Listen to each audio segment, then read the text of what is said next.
ang GMA Regional TV, One Mindanao. Ani na ang mga dagkong balita karong adlaw sa One Mindanao. Vlogger nga nag-concert sa pista sa Cagayan de Oro City nasumbagan. Sospek gitabangan sab og kulata. Person deprived of liberty nga nakaikya sa custodial facility sa Davao City Police Office nadakpan og balik. Provincial Director sa Davao del Sur Police Provincial Office taktakon kung dili masulbad ang kaso sa pagpatay sa kapitan sa Digu City, sumala sa PNP Chief. 66 ka mga iruog iring nagpositibo sa rabies ni adtong 2025, sumala sa Davao City Veterinarian's Office. Banakon, nadakpan og napatay human nakit-an duol sa usa ka poultry farm sa Magpet, Cotabato. Og fur baby nga nahimong ring bearer sa iyang fur parents gikalingawan sa netizens.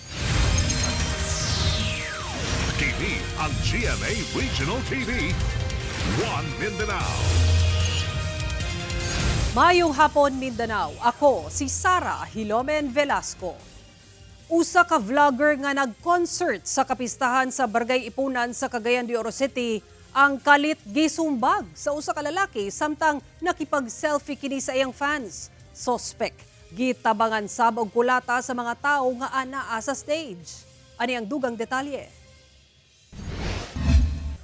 Ang unta usa ka alegre nga konsyerto sa usa ka kalingawan atol sa kapistahan sa Barangay Ipunan sa Cagayan de Oro City, kalit nga naundang. Dihang isa ka lalaki ang kalit misaka sa stage, dayong gisumbag ang ilang bisita nga usa ka Cebuano-based nga vlogger. Sumala sa uploader sa video nga pahumanay na unta ang maong kalingawan ug nakipag-selfie na lang si Marinong DJ sa iyang mga fans dihang nahitabo ang insidente. Gitabangan sab og kulata ang suspect sa mga anaa sa stage niadtong higayuna. Sumala sa barangay nga dayo lang ang maong suspect. Katong nagsumbag tong isa from Barangay Bulua. But nagi po siya yung mga pamilya dili sa Ipunan. Accordingly, under the influence of liquor gid siya. Gi-admit man pod niya na nakainom siya. Paghuman matud pa sa maong insidente, daling gidala sa usa ka ospital ang maong vlogger aron mahatagan og medical intervention. Gikustudiya sab sa kapulisan ang suspect. Sa social media post ni Marinong DJ, gipaubo siya sa CT scan procedure ug wala man sab nakita nga danyo sa iyang ulo. Before kumuhatag og full information sa inyo hagoy, makigsettle sa ko dire sa bawat atong tawhana, ug mahimo goy, pwede na siya mastorya kung sa problema niya. Ginasuwayan pa sa GMA Regional TV 1 Mindanao ug kuha ang kabahin sa maong vlogger apan wala pa kini tubag. Apan sumala sa mga opisyales sa Barangay Ipunan nga dili naman kini interesado mo pasaka pa og kaso apan ginatun-an nila ang posibleng aksyon nga ipahamtang batok sa maong suspect. Temporarily siguro release sa kay may illegal detention man pod. As far as Ipunan Barangay Council is concerned, maghimo may drastic action kay since nakasala man gid siya. So, maghimo may drastic action, but amo sang iagi sa council ang pag-deliberate ana whatever the sanctions nga among maipatol sa iyo. Kauban si Makoy Sempron, James Paulo Yap, One Mindanao. Atong sayro ng dugang pang mga balita sa Mindanao. Makauban nato si James Paulo Yap live sa Cagayan de Oro City. James? Salamat, Sara. Taktakon sa pwesto ang Provincial Director sa Davao del Sur Police Provincial Office kung galing dili marisolba ang kaso sa pagpamusil patay kang anhing Barangay 13 de Mayo, Digu City Kapitan Dudong Bukol Jr. sumala sa mismong PNP Chief. Ang detalye sa report ni Argil, Relator. Magtulo ka bulan na human gipusil patay si Barangay 3 de Mayo Kapitan Oscar Dudong Bukol Jr. Sumala sa PNP, nagpadayon pa ang investigasyon sa kaso. Naninguha si PNP Chief General Jose Melencio Nartates Jr. nga masulbad ang maong kaso. Apan kung dili... Okay, shall we give timeline for the solution or timeline? Huwag natin bigyan ng timeline kasi hindi iparelieve na lang natin, gusto natin ang provincial director kung hindi pa masulba. Gimanduan sab ang regional director alang sa pagresolba sa maong kaso. Ang regional director ensure to employ your investigative solution not only to this case. And I have a track on that. Malapit na yan. Apo, yes sir, malapit na. Nanawagan sab ang PNP chief sa katawhan nga makig-alayon kanila kung dunay mahinungdanong impormasyon labot sa maong kaso. Anaa sa 5 million pesos ang reward gikan sa nagkadaiyang individual alang sa makatudlo sa kung kinsa man ang suspect sa maong krimen. Ginakuhaan pa og pahayag ang provincial director sa Davao del Sur Police nga si Police Colonel Leo Ahero ug ang gimugna nga Special Investigation Task Group kun SITG labot sa update sa maong kaso. Kauban si Melchor Awing sa kamera. Ako si Orgil Relator. 1 Mindanao. Padayon ang hugot nga panawagan sa Davao City Veterinarian's Office sa responsableng pagpanag-iya ug pag-amuma og mga hayop human nakatala sa miaging tuig ug daghang kaso sa rabies. Atong sayro ng detalye sa live report ni Argil Relator. Argil? Sara, gawa sa mga lakang ubos sa rabies control program sama sa pagbakuna, nakatakda sab ang pagpahigayon ug pag-implant og microchip sa mga iro ug iring sa Davao City. Sa miaging tuig, 66 ka mga iro ug iring ang natest sa Davao City Veterinarian's Office nga nagpositibo sa rabies. Busa, ubos sa rabies control program ug pagtuman sa impounding ordinance. Padayon ang ilang pagpanakop sa mga latagaw nga iro ug iring sa syudad. Sa tuig 2025, anaa sa 6,957 ang ilang na-impound nga iro ug iring. Apan 1,069 lang o 15% ang giklaim sa pet owners. Ang wala giklaim, gipailawom sa euthanasia. Busa, nanawagan ang City Vet nga mahimong responsible pet owners aron parehong luwas ang tao ug hayop. Ang pipila ka mga hayop nga na-impound, ginapailawom sa rehabilitation o ginapa-adapt. Ang atong ginapa-adapt is from the impounded atong i-rehab. Kato ganing pwede pa nato ma-rehab. So nag-rehab ta for adoption and there are people na gusto yun. Hinuon sa taon sa City Vet ang buot mag-adapt kung doon na ba kini kapasidad sa pag-atiman. Gina-monitor sab ang kahimtang sa hayop nga anaa sa kamot sa nag-adapt. Actually, nagad available karon natin mga iring na cute. Kasi gusto niyo mo adapt. So you can always visit our City Vet or ato ang rehab facility in Barangay Kogan, Malagos. So you can, pwede mo dito mag-choose. Parayon sab ang ginalusad nga libreng kapon ug pagbakuna sa mga hayop sa matag barangay. Ginaduso sab ang pagpasa og Davao City Dog Leashing and Licensing Ordinance. Pinaagi sa microchip nga i-implant sa mga iro ug iring aron daling masuta ang data sa hayop ug mailhan kung kinsa ang tag-iya. Dunay budget aron sugdan karong tuiga ang pag-microchip sa 300 ka mga iro ug iring. Sa pod, namatay detector. So kung mawala imong far baby, namatay detector, microchip detector, pag-ana nimo, so makita na dito, makonfirm kung sa gitagiya. Ubos sa ginadusong ordinansa ang pagpahamtang og silot sa mga irresponsable ug walay pagpakabana nga pet owners. Kauban si Melchor Awing sa kamera.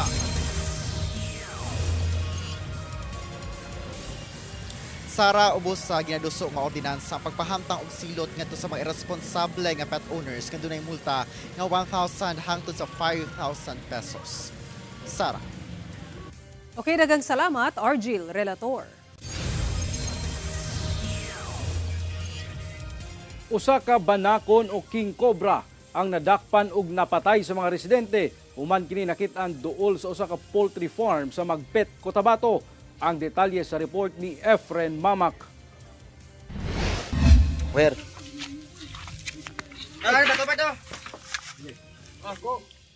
Gilayong gipangita niining mga residente ang usa ka banakon o king cobra nga mitago sa ilalom niining usa ka imbornal sa kadalanan sa barangay Salab, Magpet, Cotabato pasado alas 11 sa buntag adlawng Lunes.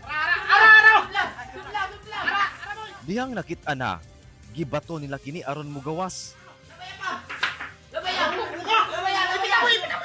Apan dihang wala kini migawas, gigamitan na kini og kahoy. Apaka! Ay, bara! Hangtod nga, Uro, pala nakuha no? nakuha na ang bitin apan patay na human matigbasan sa laing kaubanan. Siguro, ulo! ang maong banakon gilubong na sa maong lugar. Ay, diyan, dahil sa kanaro na. Matud sa uploader sa video, dugay nang nagpuyo ang maong bitin sa kumahan nga dunay poultry. Gituho ang gumikan sa init sa panahon ug nangita og kabugnawan. Mao na nga migawas kini og dito na nakita duol sa usa ka poultry farm. Delikado mo gud sir, okay lang unta kung forest niya mo diri kay di ba isa ginabawal mo na sa DNR di ba sir? Kwaon ng kanang king cobra. Pero dili mo sa mga kadaghan mo mga balay niya, delikado siya basig maka damage sa mga tao nga na bitaw kay lala with Minakuan pa og pahayag ang DNR 12 kalabot ni ini. Apandaan ang giingon sa ahensya nga kung ugaling dunay susamang mananap nga makit-an, idangup kini sa otoridad alang sa saktong pagdakop aron mabuhian kini pagbalik sa kalasangan. Kauban si Gary Balantay ug Bong Vicencio, Efren Mamak. 1 Mindanao. Gibutiag sa Office of Civil Defense Region 11 nga kinahanglan matud pa nga i-modernize ang Philippine Coast Guard alang sa mas epektibong pagresponde. Ani report ni John D. Esteban. Sa bulan pala sa Enero ning tuiga, daghang trahedya na sa dagat ang naitabo. Lagip na diha ang pagkaunlod sa MV Tricia Kirsten 3 sa Basilan ug ang pagkawala sa MBCA Amihara sa Davao Gulf nga mikalas og daghang kinabuhi. Nahimong hagit sa Philippine Coast Guard ang search and rescue operations tungod sa sunod-sunod nga panghitabo.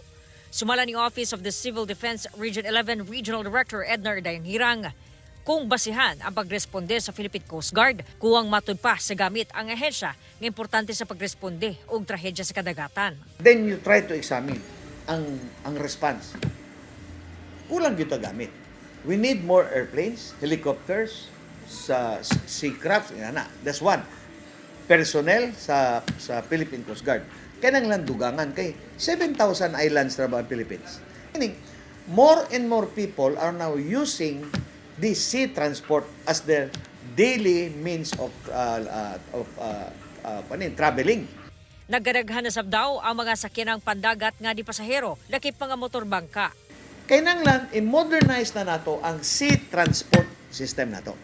Just like what we did sa land transport. Sa public land, nga ibawal na tong mga murabag gikuan lang, remodel, modernize the sea transport industry for the sake of the riding public. Wala pa'y pahayag ang PCG kalabot ini. Hinoon daan nagisaad sa Department of Transportation nga mudugang sila og mga bagong gamit sa PCG, lakip mga aircraft, command post ug communication system. Ginakuhaan pa og pahayag ang PCG kalabot ini. Kini si John D. Esteban. 1 Mindanao. TV ang GMA Regional TV. 1 Mindanao.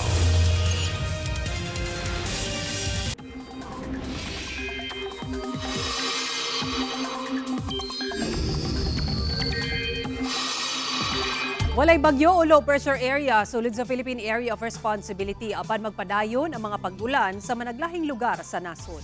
Sa Luzon, amihan o ang bugnaong hangin gikan sa Siberia ang makaapekto, samtang shear line nga gilangkuban sa mga baga nga panganod tungod sa panagsugat sa init o bugnaw nga hangin ang makaapekto sa Visayas ug Mindanao. Base sa datos sa Metro Weather, nakumbahin sa Mindanao ang ulanon ilabi na sa Zamboanga Peninsula, Northern Mindanao, Barm ug Soc-Sargen. Dunay kusog nga pag-ulan nga pwedeng magresulta sa baha o landslide. Busa mahimong alerto kanunay mga kapuso. Mas gipahugta na ang seguridad sa custodial facility sa Davao City Police Office karong balik prisuhan human nadakpan pagbalik ang usa ka high-valued individual sa pagdula og illegal nga droga nga nakaiskapo sa miaging semana. Nakaalerto si Argil Relator. Human mi eskapo gikan sa custodial facility sa Davao City Police Office niadtong February 5 sa kadlawon. Nadakpan pagbalik sa kapulisan si Alfred Ismael Magallanes Matute, February 9 sa gabi. Nakadawat og impormasyon ang tracker team sa Special Operations Group sa DCPO samtang nagalusad og follow-up og manhunt operations nga nagtago ang eskapo sa Buhangin, Davao City. Pagdating doon, nakita ng operatives natin na nandun yung suspect, kaya kinasaya yung pag-aaresto sa kanya.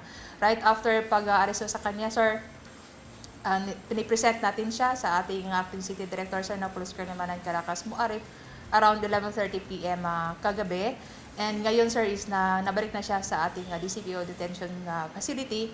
Gipaslak na siya og balik sa custodial facility sa DCPO. Gawa sa kasong paglapas sa Comprehensive Dangerous Drugs Act nga una na ay kiatubang sa suspect. Doon na pa'y dugang kaso nga ipasaka sa kapulisan kaniya sa pag-eskapo ni ini. Yung open area na doon yun na dumaan yung detainee natin is kino-close na talaga, sir. And then yung mga privilege na binibigay natin sa mga detainees at saka sa mga visitors nila, ini-stricto na natin, sir. Wala pa'y pahayag ang suspect. Kauban si Malcher Awing sa kamera. Ako si Argil Relator. 1 Mindanao. Subling magpaygayon og voter registration sa Bangsamoro Autonomous Region in Muslim Mindanao o BARM.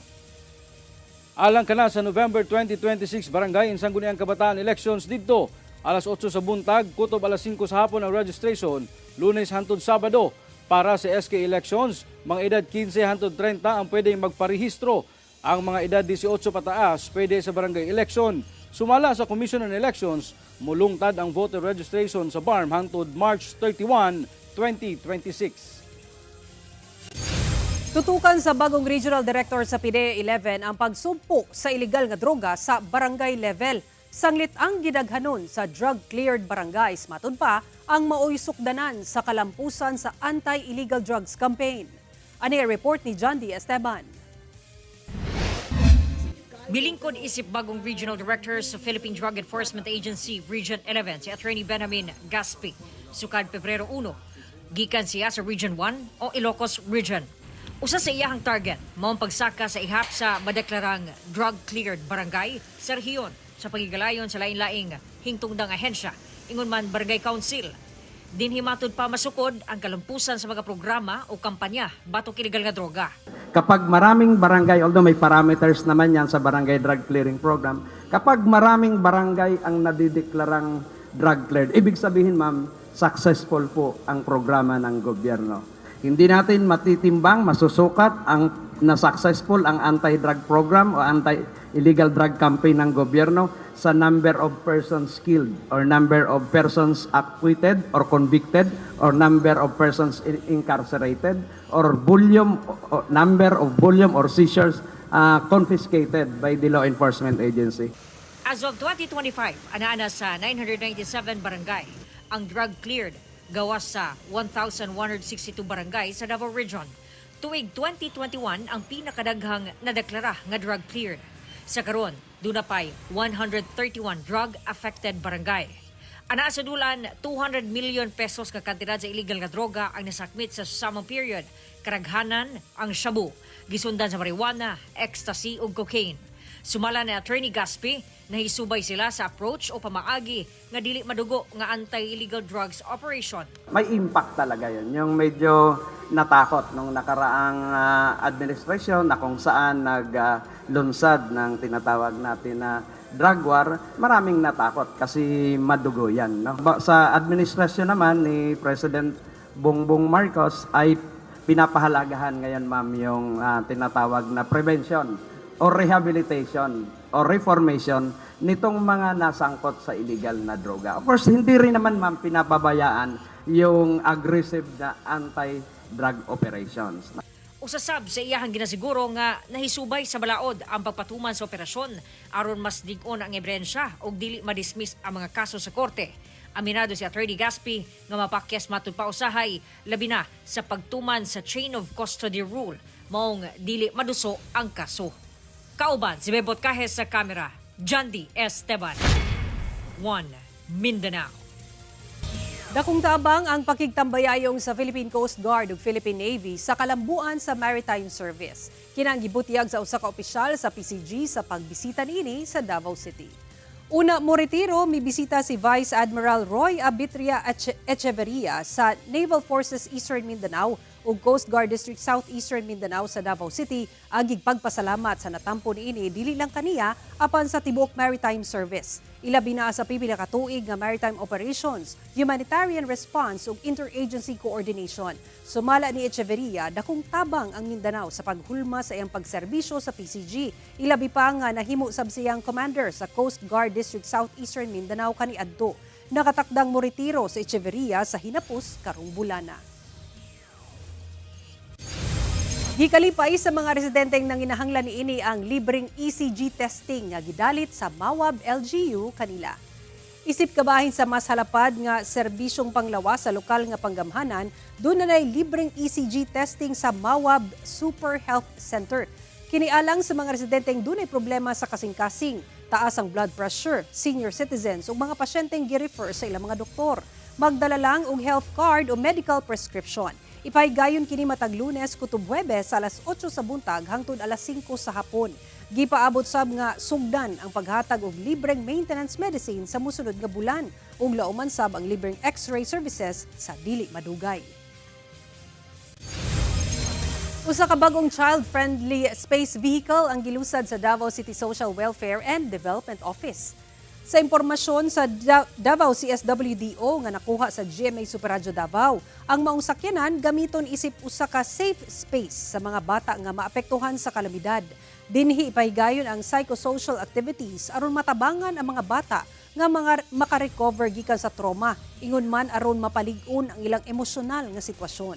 Sa panahon sab nga walay kalamidad, gamiton ang sakyanan isip Early Childhood Care and Development Mobile. Din ipadala kini sa mga lagyong lugar nga walay access sa daycare services. Ang child-friendly space vehicle usa ka proyekto sa Emergency Welfare Section sa Social Welfare Operations Division sa CSWDO o gipunduhan pinaagi sa Disaster Fund sa CDRRMO. Bagong classroom sa Bulwa National High School sa Cagayan de Oro City, hingpit na nga maggamit. Human kini gi-turn over sa LGU ang gidonar nga 4-story building. Hingpit nga gituno sa Cagayan de Oro City LGU ngadto sa Department of Education ang bagong 4-story building nga dunay 16 ka mga classroom sa Bulwa National High School sa Barangay Bulwa sa Cagayan de Oro City. Ang maong proyekto gipunduhan sa LGU og dulan 75 million pesos. Matag classroom dunay smart TV, printer, PCD projector ug CCTV cameras. Moderno sab ang mga lingkuranan niini nga dunay built-in compartments para sa mga gamit sa estudyante. Ang Bulwa National High School dunay sobra 4,000 ka mga estudyante. Nagpasalamat ang DepEd sa dakong tabang sa LGU. Kini ang GMA Regional TV 1 Mindanao.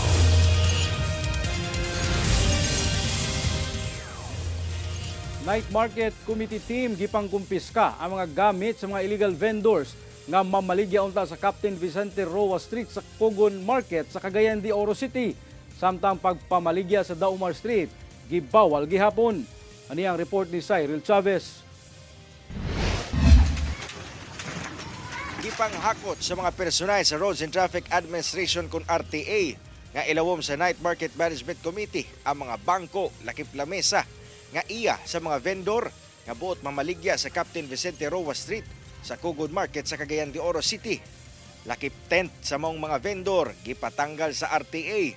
Labi pa nga dakong gibawal ang pagpamaligya sa maong dalan subay sa pulisya sa LGU. Akong tanaw katong na ay mga karinderya diya sa Vicente Roa. Na dili ra bagid na sila apil sa night market. Kanang Vicente Roa dapat hawan man gyud na. Samtang sa Daumar Street Junction, JR Burha Avenue, Hay Street, hawan na gikan sa mga night market vendors. Human gipaundang ang pagpamaligya sukad Pebrero 3 ning tuiga. Giklaro ni Attorney Edgardo Uy, head sa mong committee, nga kapin semana sukad gipatuman ang mong polisiya. Wala pa kini gibakwi hangtod karon. Nagsumikad kini sa sagunsong kalapasan sa mga vendor sa gabayan sa LGU sama sa pagbutang og dagkong tent, pagbabag sa agianan sa tawo ug sakyanan ug ang pagbinastos sa mga empleyado sa LGU nga nangolekta og bayad. Naghangyo na sila nga mobalik. Of course, ako pag-ingnan nga na-evaluate man sa committee ayon istoryahan pa namo. Dugang ni Uy nga sukad giba ng mga vendor sa mga kalsada na obserbahan nga ni minos ang problema sa trapiko ilabi na sa rush hour.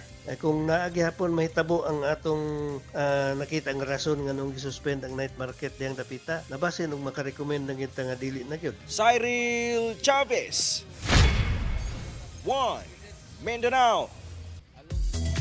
Sa Encantadia Chronicle Sangre kagabi, gitapos na ni Gargan ang kinabuhi ni Sangretera.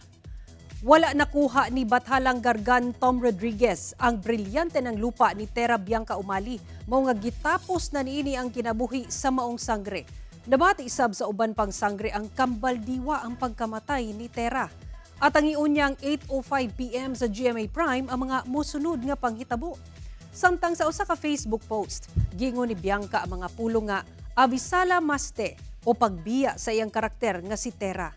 Nagpasalamat sab si Bianca sa tanang mitabang kaniya nga mahulma si Tera. Gikan sa training ug collaboration sa creatives aron mahimong epektibo ang iyang papel. Sumala ni Bianca, memorable ang journey niya isip Tera ug daghan siyang natun-an. Shoutout niya sa Encantadix, Abisala Eshma. Gikalingawan online ang fur baby nga ring bearer sa usa ka kasalan sa Alfonso, Cavite kay dili lang dressed well, trained well pa ang aspin nga si Hershey. Sumala sa iyang fur mom nga si Yus Cooper Eli Blando Cruz. Trained dog yun daw si Hershey. Ug duha sila sa iyang bana nga dog lovers. Busa makonsidera nila nga non-negotiables daw sa kasal ang makauban ang ilang mga fur baby sa entourage. Doon sila'y upat ka iro ug tanan daw sila part sa entourage. Gani dihang namili daw sila og simbahan, unang gipangutanan niini kung pwede daw mulakaw sa aisle ang iyang mga fur baby kay mao daw ang iyang gina-imagine sa iyang wedding. Maay na lang daw kay misugot ang St. John Nepomucene Parish sa Alfonso, Cavite. Usa ka road to forever sa inyo, Yus Cooper Eli and husband. Ug mo kato ang mga ulahing balita sa Mindanao karong adlaw. Mamahimo ninyo kining makita pag-usab pinaagi sa pagbisita sa official website sa GMA Regional TV o bisitaha ang among official YouTube channel o i-click ang subscribe button para sa pinakaulahing balita. Daghang salamat sa atong mga kapuso sa Mindanao nga nagalantaw kanamo og sa atong mga kapuso abroad. Padayon lang sa pagtutok sa mga lokal nga balita matag adlaw tungod sa GMA Regional TV, Local News Matters. Kami ang GMA Regional TV 1 Mindanao, tibok pwersa para sa mas dakong misyon ug mas halapad nga pagserbisyo sa nasod.